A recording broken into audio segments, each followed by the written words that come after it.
નમસ્કાર દર્શક મિત્રો, કરંટ ટોપિકમાં હું પીનલ આપ સૌનું સ્વાગત કરું છું ને કરંટ ટોપિકમાં આજે હું આ પ્લેટફોર્મ પરથી ખુલીને એ કહીશ કે ગુજરાતમાં નરાધમો હવે બેફામ છે. ગુજરાતના ભ્રષ્ટાચારની વાત કરી ઘણી વખત, ગુજરાતમાં અસામાજિક તત્વોનો આતંકની પણ વાત કરીને હવે એવું પણ કહીશ કે હવે દુષ્કર્મીઓ પણ દુષ્કર્મ આચરવામાં સેજ પણ એ લોકોને ડર ન લાગતો હોય એવી ઘટના સામે આવી છે. એટલે કે ગુજરાતમાં હવે નરાધમો બેફામ બન્યા છે, જેના કારણે ગુજરાત આખું શર્મસાર છે. કારણ કે ગુજરાતના વિસનગરમાંથી એવી ઘટના સામે આવી છે કે જેને સાંભળીને આપણે સૌ કોઈ હચમચી જઈશું. માત્ર 15 વર્ષની બાળકી પર, સગીરા પર દુષ્કર્મ આચરવામાં આવ્યું છે. 15 વર્ષની બાળકીનું અપહરણ કરવામાં આવ્યું અને એક વાર નહીં, બે વાર નહીં, ત્રણ વાર દુષ્કર્મ આચરવામાં આવ્યું છે. અને એક નહીં, બે નહીં, છ નરાધમોએ અલગ અલગ જગ્યા ઉપર લઈ જઈને તેના પર દુષ્કર્મ આચર્યું છે. આ બોલતા પણ મને ક્યાંક શર્મ પણ આવે છે અને તેની સાથે સાથે ક્યાંક એક ચિંતા પણ થાય છે કે આ જ ગુજરાતમાં આપણે સૌ રહીએ છીએ કે જે ગુજરાતમાં આવી ઘટના બની છે, કે જે ગુજરાતમાં સરકાર દાવા કરતી હોય છે કે મહિલાઓ સલામત છે, સુરક્ષિત છે. એ જ ગુજરાતના વિસનગરમાં આ પ્રકારની ઘટના બની છે કે જેમાં 15 વર્ષની બાળકીનું અપહરણ કરીને તેને 2 દિવસ સુધી ગોંધી રાખી છે અને અલગ અલગ સ્થળ પર લઈ જઈને 6 નરાધમોએ તેના પર દુષ્કર્મ આચર્યું છે. વિચારો કે એ 6ને કોઈ બીક નહીં હોય, કોઈ ભય નહીં હોય, કોઈ ડર નહીં હોય, જે રીતે તે લોકોએ મળીને આ દુષ્કર્મ આચર્યું છે. એક બાદ એક નરાધમોએ 15 વર્ષની સગીરાને પીંખી નાખી છે અને જે તેના માતા પિતા પર વીતી હશે, કદાચ તે શબ્દોમાં અત્યારે આપણે વ્યક્ત પણ નથી કરી શકતા. એ પ્રકારની વ્યથા એ માતા પિતાની આજે હશે, 15 વર્ષની બાળકીની માતા પિતાની આજે હશે. શું હશે કારણ, કેમ આ કરવામાં આવ્યું હશે, તે બધી જ બાબતો અલગ. પરંતુ ક્યાંક ગુજરાતમાં હવે આવું કરતા લોકો વિચારતા નથી. ક્યાંક એ લોકોને હવે પરિણામ ખબર છે. પોક્સો એક્ટ છે, અનેક કાયદાઓ છે, લોકો પણ ઉઠીને અવાજ ઉઠાવે છે, મહિલાઓ પણ સામે આવે છે, દીકરીઓ પણ ડરે નહીં. પરંતુ છતાં પણ શું ક્યાંક કાયદામાં કચાશ છે કે જેના કારણે હજી પણ આ નરાધમોને બીક નથી લાગતી? 15 વર્ષની આ બાળકી છે કે જેના ઉપર આ પ્રકારનું કૃત્ય આચરવામાં આવ્યું છે. 6 નરાધમોએ અલગ અલગ સ્થળે લઈ જઈને દુષ્કર્મ આચર્યું છે. 4 ઓક્ટોબરે આ ઘટના બની હતી, પરંતુ 2 દિવસ સુધી આ જે બાળકી છે તે બહાર પણ નથી આવી. આ સગીરાને ગોંધી રાખવામાં આવી છે, અપહરણ કરવામાં આવ્યું છે. 2 દિવસ બાદ સમગ્ર ઘટના સામે આવી છે.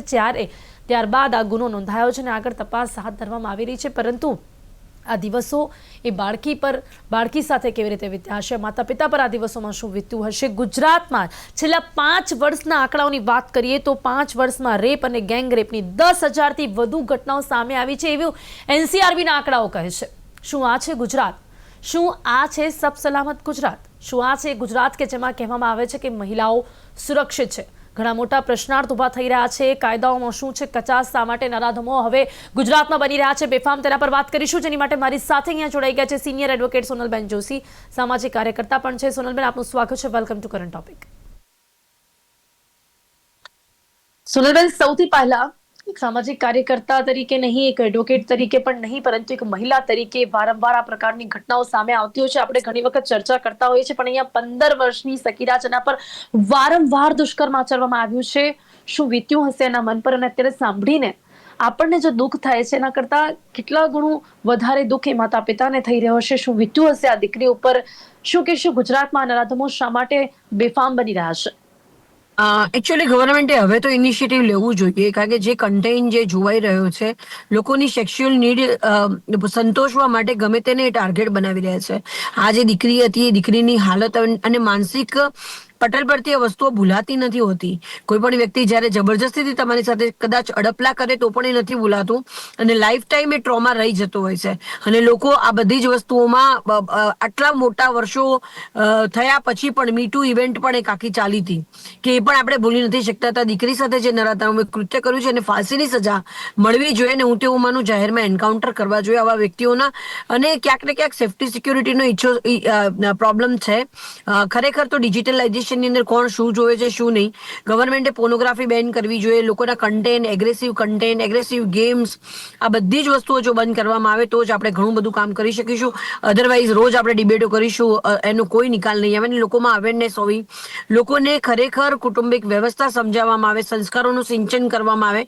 8, 9, 10 વાળા બાર માટે જેમ ગીતા ભણવાનું કહેવાય, નાના બાળકોથી જ સારા સંસ્કારોનું સિંચન થાય, એ લોકોનો સ્ક્રીન ટાઈમ ઘટે અને લોકોનો ગુસ્સો કંટ્રોલમાં આવે એ ખૂબ જરૂરી છે. કારણ કે ક્યાંય ક્યાંય ને ક્યાંય એંગર ઇસ્યુની સાથે તમારું એંગર સંતોષવા માટે ઘણી વખત કોઈ પણ વ્યક્તિ હોય, કોઈ પણ પુરુષ હોય, એને પોતાનો એંગર અથવા તો પોતાની મનોવૃત્તિનું સંતોષ, વિકૃત જે મનોવૃત્તિ હોય એનું સંતોષવા માટે સ્ત્રીને ટાર્ગેટ બનાવતો હોય છે. સ્ત્રીને હંમેશા ખબર છે કે આ સ્ત્રી મને વિશે બોલી નથી શકવાની, એ મારી સામે સક્ષમ નથી કે પ્રતિકાર કરી શકે. એટલે ક્યાંક ને ક્યાંક પુરુષો, જે નબળી સ્ત્રીઓ હોય છે, અને ઇવન જે પોતે ઇન્ડિપેન્ડન્ટ જે સ્ત્રીઓ છે એની સાથે પણ ક્યાંક ને ક્યાંક પ્રેમના નેજા હેઠળ ક્યાંય ને ક્યાંય એને દબાવવાની કોશિશ કરવામાં આવતી હોય છે. પણ સોનલબેન, અહીંયા આપે કહ્યું કે જાહેરમાં એન્કાઉન્ટર, પણ આપને લાગે છે કે જે એકચ્યુઅલમાં સજા થવી જોઈએ એટલા પણ કેટલા લોકોને સજા મળે છે? જાહેરમાં એન્કાઉન્ટર તો કદાચ મને બહુ જ એવું લાગે છે કે એ કદાચ કોઈ કરશે નહીં કરે, આવું ક્યારે બનશે નહીં બને, આપણને ભલે એવું લાગે, પણ ઉદાહરણરૂપ સજા તો આને જ કહેવાય. પણ જે સજા ખરેખર મળવી જોઈએ કેટલા લોકોને મળે છે? કારણ કે કોઈ ના, હું એવી પિનલ, સજા જ નથી કે જેના કારણે આ લોકોને ડર લાગે, બીક લાગે. 6 જણાએ મળીને આ દુષ્કર્મ આચર્યું છે. 1 નહીં, 2 નહીં, 3 નહીં, 4 નહીં, 5 નહીં, 6. એટલે શું એમાંથી કોઈ પણ એક વ્યક્તિ એવું નહીં હોય કે જેને એ બીક લાગી હોય કે આનું પરિણામ શું હોઈ શકે છે? ક્યાંક ને ક્યાંક નવાઈ લાગશે પિનલ, પણ હું સરકારી વકીલો અને જે ન્યાયપાલિકા છે, એ રેરેસ્ટ ઓફ ધ રેર અને ફાસ્ટ ટ્રેક કોર્ટોની રચના થઈ છે. કદાચ આ જે ઘટના બની છે, દીકરી સાથે જે ઘટના બની છે, અને એ દીકરી સાથે જે 6 લોકોએ જે દુષ્કર્મ કર્યું છે, કદાચ નવાઈ લાગશે. 60 દિવસની અંદર ટ્રાયલ પૂરી થઈ જશે, કારણ કે સરકારી વકીલો રાત દિવસ કામ કરે છે, અને એવો એક પણ મોકો સરકારી વકીલ નથી જવા દેતા કે કોઈ આરોપી છૂટી જાય. એમની મહેનત સવારે કહેવાય છે ને કે ઉઠે ત્યારથી લઈને રાત્રે 10-10 વાગ્યા સુધી એટલી બધી સેન્સિટિવિટી સાથે, પોસ્કો હોય કે દુષ્કર્મના કેસ હોય, સરકારી વકીલોનું કામ ઉત્કૃષ્ટ છે અને મેક્સિમમ સજા અપાવવાનો પ્રયત્ન કરે છે. એટલે હવે એવું નહોતું કે આપણે એમ કે ઉદાહરણરૂપ, હા, મેં જે માંગ્યું એમાં હું એવું કહીશ કે ભાઈ એ લોકોના પ્રાઇવેટ પાર્ટ કાપી નાખવા જોઈએ, જાહેરમાં એન્કાઉન્ટર કરવું જોઈએ, જેથી લોકોમાં અવેરનેસ આવે અને આ વસ્તુ કરેથી ખબર પડે એ લોકોને. પરંતુ જે સજાની વાત છે, એ સજાઓ હવે ફાસ્ટ ટ્રેક કોર્ટોમાં છે.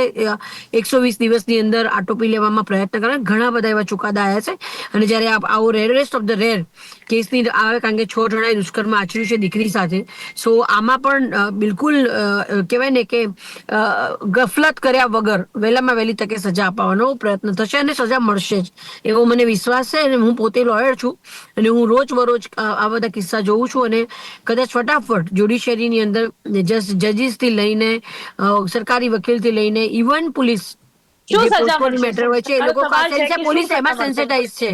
કઈ કઈ કલમો લાગુ થશે? અહીંયા સામૂહિક દુષ્કર્મ આચરવામાં આવ્યું છે, 3 વખત દુષ્કર્મ આચરવામાં આવ્યું છે, 6 નરાધમોએ મળીને દુષ્કર્મ આચર્યું છે. શું સજા થશે? ક્યારે થશે? કેવી રીતે થશે? કઈ કલમો આમાં લાગુ કરવામાં આવશે? ને બીજો એક સવાલ મારો એ પણ છે કે સજા થશે ને, એ લોકો સુધી આ વાત કેવી રીતે પહોંચશે? ખરેખર મને લાગે છે કે ક્યાંક એક ટ્રાન્સપરન્સી હવે હોવી જોઈએ, લોકોને ખબર પડે. જે રીતે જ્યારે આ ઘટના બને છે ત્યારે આપણે આ ડિબેટ કરીને લોકો સુધી આ વાત પહોંચાડીએ છીએ કે આવું કંઈક બન્યું છે, ત્યારે એ સજા જે થતી હોય એ પણ કંઈક એવી હોવી જોઈએ કે જ્યારે એ લોકો સુધી પહોંચે. એમાં પણ એક ટ્રાન્સપરન્સી આવી જોઈએ.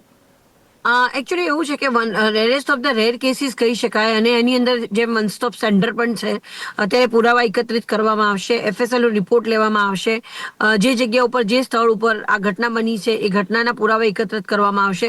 જે સેક્શનની એડ કરી, તો દીકરી 16 વર્ષથી નાની છે, એટલે દીકરીની સાથે ઇવન મંજૂરીથી શારીરિક સંબંધ બાંધ્યો ત્યારે રેપની સેક્શન્સ લાગશે, અને રેપની ઉપરાંત જે દીકરી સાથે સામૂહિક દુષ્કર્મ થયું છે, એટલે એ રેરેસ્ટ ઓફ ધ રેરમાં આવે. એટલે આમાં આજીવન કેદની સજા ની જોગવાઈ છે, અને જે 10 વર્ષથી વધારે સજાની જોગવાઈ પણ છે. અને જ્યારે સામૂહિક દુષ્કર્મ હોય તો એમાં ફાંસીની જોગવાઈ પણ છે. એટલે આ લોકોની ઉપર એ મુજબના, પહેલા જેમ 376 જે રેપની સેક્શન હતી ને જે પ્રમાણે ગુના નોંધાતા હતા, એ પ્રમાણે ક્યાંક ને ક્યાંક આની પર બી એક્શન લેવાશે. પિનલ, જેની સાથે સાથે સોનલબેન, શું આપને લાગે છે કે ક્યાંક, જેમ કે વિસનગરની વાત કરીએ, ગામડાના વિસ્તારની અત્યારે આપણે વાત કરીએ, તો એ વિસ્તારોમાં આવી ઘટનાઓ વધુ બનતી હોય છે? લાગે છે કે આજે પણ આવા દુષ્કર્મીઓ અને નરાધમોના મનમાં વાત છે કે ગામડાના વિસ્તારમાં ક્યાં કોઈ અવાજ ઉઠાવવાનો છે, કે ક્યાં આ વાત બહાર આવવાની છે, કે પછી તમને દબાવી દઈશું, કે હજી પણ એવા વિસ્તારોમાં રહેતા લોકો પોતાની દીકરી ના લગ્ન નહીં થાય કે પછી સમાજ શું કહેશે, હજી પણ ક્યાંક એ લોકોના મનમાં વાત છે કે જેના કારણે આ લોકો નહીં બોલે, વાત બહાર નહીં આવે અને કશું જ નહીં થાય. હજી પણ આવું ગામડાના વિસ્તારમાં જોવા મળી રહ્યું છે. ક્યાંક ને ક્યાંક ગામડાની અંદર કેવું છે કે અવાવરું જગ્યા હોય અને લોકો ડરતા પણ હોય છે કે અમારી દીકરીની ઇજ્જત શું, અમારું સમાજમાં નામ ખરાબ થઈ ગયું. પરંતુ હવે પહેલા જેવું નથી. પહેલા તો એવું કરતા હતા કે આરોપી સાથે જેને દુષ્કર્મ કર્યું એમાં એક જોડે એના લગ્ન કરાવી દેવામાં. હવે એ કોર્ટ એને પણ મંજૂરી નથી આપતી. આવા ઘણા બધા કિસ્સા હાઈકોર્ટમાં આવેલા હોય છે અને હાઈકોર્ટમાં ના પાડી દે છે કે આરોપી સાથે કંઈક તમે કોઈ પણ સ્ત્રીને એને તમને અડી લીધું ને તમારું એની સાથે એની ઇજ્જત લૂંટી લીધી એટલે હવે તમારા લગ્ન કરવા, એટલે એ પણ હાઈકોર્ટ મંજૂર નથી રાખતી. અને ક્યાંક ને ક્યાંક એવું પણ કહીશ પિનલ તને કે જે પ્રમાણેની સેક્શન્સ લગાવવામાં આવશે કે સિરિયસનેસ જે પ્રમાણેની જોવામાં આવશે એમાં પહેલા બાયોલોજીકલ એજ પણ નથી જોવાતી. નિર્ભયા પછી બાયોલોજીકલ એજ પણ જોવાય છે. ઘણીવાર 15 વર્ષનો છોકરો હોય પરંતુ એનું જે બાયોલોજીકલ એજ હોય એ 18 થી 22 વર્ષની હોય છે. આ પ્રમાણેનું મેડિકલ કરવામાં આવતું હોય છે. એ પ્રમાણેની ઇન્વેસ્ટિગેશન કરવામાં આવતું હોય છે.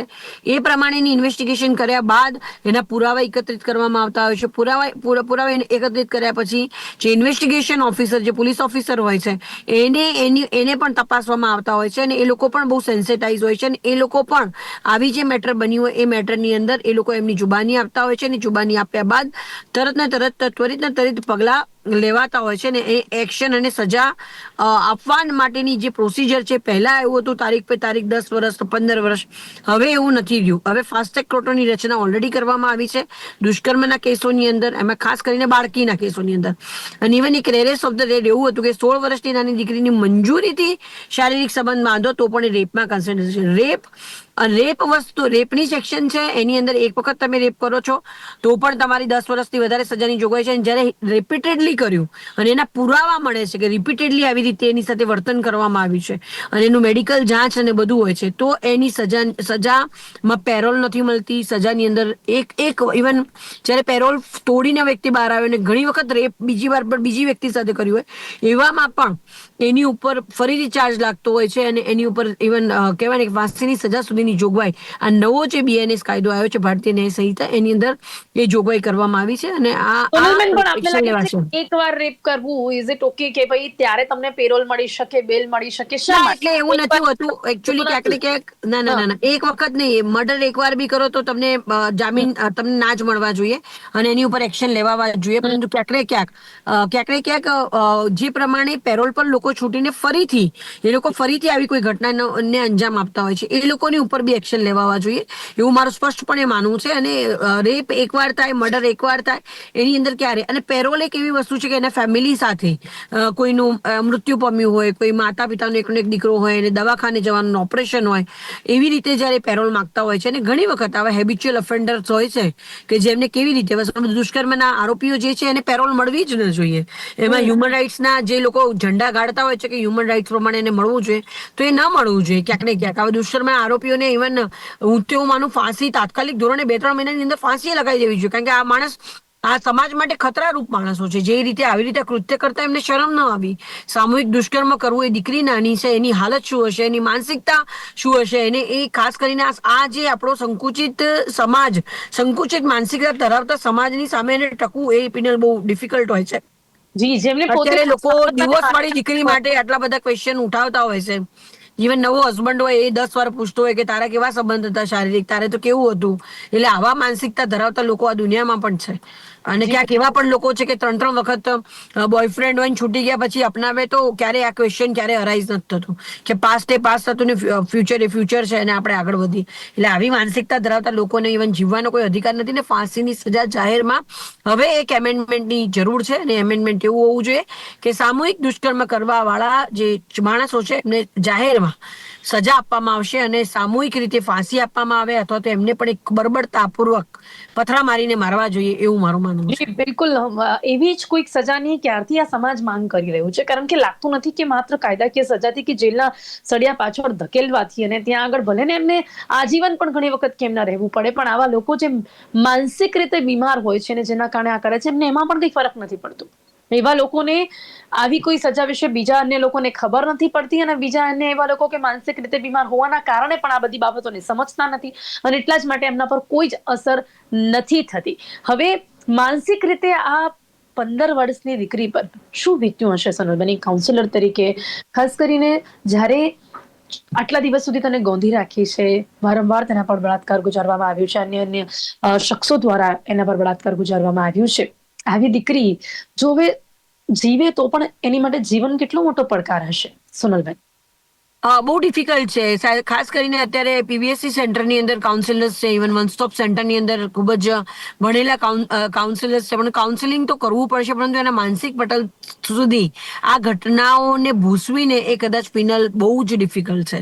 ખાસ કરીને અત્યારે તો મેડિકલ ઉપર એલોપેથીની દવા આપીને એને ખાસ કરીને માનસિક રીતેનું જે ટ્રોમા વાળો જે ફેઝ છે અત્યારે, એ ટ્રોમામાંથી એને એકદમ કુલ ડાઉન કરવી, ધીરે ધીરે એને આ સમાજની અંદર લોકો સાથે મળતા, ઇવન વિશ્વાસ મૂકો અન્ય પુરુષ ઉપર, કોઈ પણ પુરુષ ઉપર વિશ્વાસ મૂકો એ બહુ ડિફિકલ્ટ થઈ જતું હોય છે. ઇવન ક્યારે કોઈ સામાન્ય રીતે ઘરની અંદર જો મારઝૂડ થઈ હોય છે, ડોમેસ્ટિક વાયલન્સ થયો હોય છે, તે દીકરી ભૂલી નથી શકતી. ઇવન જેવી રીતે કોઈ વ્યક્તિ વાત કરતું હોય ને તો પણ એને યાદ આવતું હોય છે. આ ટ્રોમાને ભૂલવો ઇમ્પોસિબલ હોય છે, પરંતુ કાઉન્સેલિંગ કરવું એના માટેની પદ્ધતિ છે, ટેપિંગ પદ્ધતિ છે, સ્ટ્રેસ રિલીઝ કરવો બધી જ રીતે, ઇવન સાયકોલોજીકલી એનાલિસિસ કરી એના માટે પર્ટિક્યુલર એને સારી જગ્યા ઉપર એને પાછી સમાજની અંદર પુનઃસ્થાપન કરવી. સામાજિક રીતે તો બહુ ડિફિકલ્ટ છે. લોકો ગંદી નજરે જ જોવે છે. લોકો ખાલી સામે 2 ફોટા પડાવવા માટે લગ્ન કરશે કે હું તો આવી સ્ત્રી સાથે લગ્ન કરે, અને પાછળથી પછી એ જ પ્રમાણેનું ટોર્ચર અને એ જ પ્રમાણે પુરુષની મેન્ટાલિટી ક્યારે બદલાઈ નથી. માત્ર ને માત્ર સ્ત્રીને ઉપભોગનું સાધન સમજે છે. ગમે તેવો પુરુષ છે, એની માનસિકતા તો ત્યાં સેક્સ સાથે જઈને જ અટકે છે. એ સ્ત્રીના પોતાના એના દિલને સમજવાની વાત નથી કરતો. એટલે આ દીકરી માટે આ સમાજમાં જીવવું અઘરું છે, પણ નામુમકિન નથી. એની હિંમત રાખવી પડશે. આપણે બધા એની સાથે છીએ. એનું પ્રોપર સાયકોલોજીસ્ટ સાથે કાઉન્સેલિંગ થાય, હિલિંગ થાય, અને હિલિંગમાંથી એને પ્રોપર એને એવી રીતે એંગેજ સિચ્યુએશનમાં મૂકવી જોઈએ કે કોન્સ્ટન્ટલી કંઈક કામ કરે, એને મનને ગમતું કામ ગમે એવી પ્રવૃત્તિઓ કરી, અને આ ટ્રોમા ભૂસવાનું એકદમ ધૂંધળી આ વસ્તુ રહી જાય એને એના માનસિક પટલ ઉપર, એવા પ્રયત્નોમાં ઘણો સમય પણ લાગી શકે એમ છે. આપણો ખુદનો સમાજ શું છે એટલું કે આપને લાગે છે કે આપણો આ સમાજ ખરેખર એવી દીકરીઓને જીવવા દે છે? ભલે સમાજ તો નથી જીવા દેતો પિનલ, તને યુ નો વેરી વેલ કે સમાજનું જીવવું પણ છતાં પણ આપ સાચા મનથી કહેતો એક સામાજિક કાર્યકર્તા તરીકે પણ આપ કામ કરો જ છો, સોનલબેન. આપને લાગે છે કે નથી જીવા દેતા. એક સામાન્ય સ્ત્રીને નથી જીવા દેતા. એક સ્ત્રી અગર કોઈ સારા કપડાં પહેરીને નીકળે તો બી એને તરત ને તરત જ ઇવન જજ કરવા વાળા લોકો ઉભા હોય છે. કોઈ ડિવોર્સ લીધા સિંગલ મધર છે તો કેમ સિંગલ મધર છે, એનું લફડું હશે, રાતે નીકળી તો કેમ નીકળી, પરણેલી છે તો એનો હસબન્ડ કેમ નથી, એકલી ક્યાંય જવું છે. એટલે આ સમાજ ખરેખર આ સમાજ જે સંકુચિત સમાજ છે એનું કઈ થાય એવું નથી. કોઈ પણ સ્ત્રી ક્યારે પણ પોતાના જીવનમાં આગળ વધવા માંગતી હોય એને પણ આ સમાજ ખેંચીને જીવવા દેતો નથી. એટલે સમાજની વાત કરવી કદાચ ઇમ્પોસિબલ છે. વર્ષો વીતી જશે પરંતુ આ સમાજને બદલવું કદાચ નામુમકિન છે એવું કહી શકાય. ખાલી પહેરવાથી એવું કહી દે અમે તો અમારી વહુને પેન્ટ શર્ટ પહેરવા દઈએ છીએ. છોકરીને કદાચ પેન્ટ શર્ટ નહીં પહેરવા દો નહીં ચાલશે, પરંતુ મગજની અંદર જે માનસિકતા છે ને એને બદલવાની ખૂબ જરૂર છે એવું મારું સ્પષ્ટપણે માનવું છે. જી, એમ તો સમય આપણી પાસે ઓછો છે, પણ આપણી સાથે કાજલ ત્રિવેદીજી જોડાયા છે. એક પ્રતિક્રિયા એમની પણ લઈશું આપણે કે તેઓ શું કહેવા માંગે છે. કાજલબેન, અનમ્યુટ કરીને આપનો જવાબ આપશો ને આપની પ્રતિક્રિયા, ખાસ કરીને જે પ્રકારની આ ઘટના બની છે, એક સામાજિક કાર્યકર્તા તરીકે શું કહેશો આપ? 15 વર્ષની સગીરાનું અપહરણ કરવામાં આવ્યું છે. ગુજરાત આખું શર્મસાર છે. નરાધમો બેફામ જોવા મળી રહ્યા છે. એકવાર નહીં પરંતુ વારંવાર અલગ અલગ નરાધમો દ્વારા દુષ્કર્મ આચરવામાં આવ્યું છે.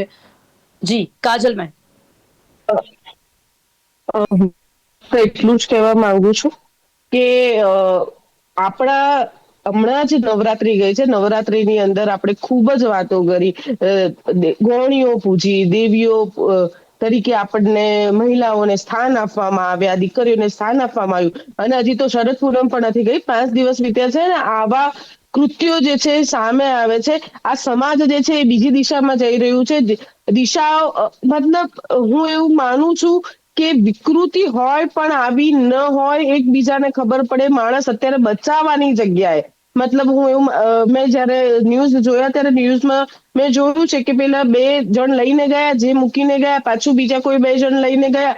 તો એ લોકોને એકબીજાને ખબર હતી કે આ દીકરી એકલી છે, આ દીકરીને તકલીફમાં છે, આ દીકરીનું શોષણ થયું છે, એ અબળા છે, એ દુર્બળ છે, અને એના ઉપર જે છે એનું શોષણ કરવામાં આવ્યું છે.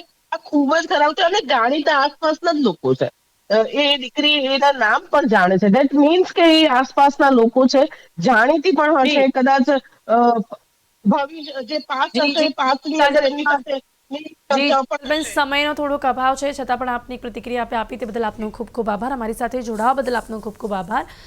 સોનલબેન અને કાજલબેન બંને આ ચર્ચામાં આપણી સાથે સોનલબેને ખાસ કરીને જે વાત કરી કે એડવોકેટ તરીકે કે અહીંયા સજા તો થતી હોય છે પરંતુ છતાં પણ હજી ઉદાહરણરૂપ સજાની જરૂરિયાત છે. ક્યાંક જાહેરમાં એન્કાઉન્ટર કે પછી ક્યાંક એવી કોઈ સજા કે જે લોકોને ડરાવી દે, ક્યાંક એ લોકો પણ હચમચી જવા જોઈએ કે આવું કંઈક કરવાથી આ પ્રકારની સજા પણ થઈ શકે છે. પરંતુ માનસિક બીમાર અને આવા નરાધમોને કોઈ જ અસર નથી થતી કે જ્યારે વારંવાર આપણા સબ સલામત કહેવાતા ગુજરાતમાંથી આવી ઘટનાઓ સામે આવે છે. અને હું હજી પણ એવું જ કહીશ કે જો આવી ઘટનાઓ સામે આવી રહી છે તો આજે પણ ગુજરાતમાં સરકાર ખાસ કરીને દીકરીઓને સલામત રાખવામાં, સુરક્ષિત રાખવામાં નિષ્ફળ છે. અત્યારે કરંટ ટોપિકમાં બસ આટલું જ. ફરીથી મળીશું એક નવા વિષયની સાથે. ત્યાં સુધી રજા આપશો. નમસ્કાર.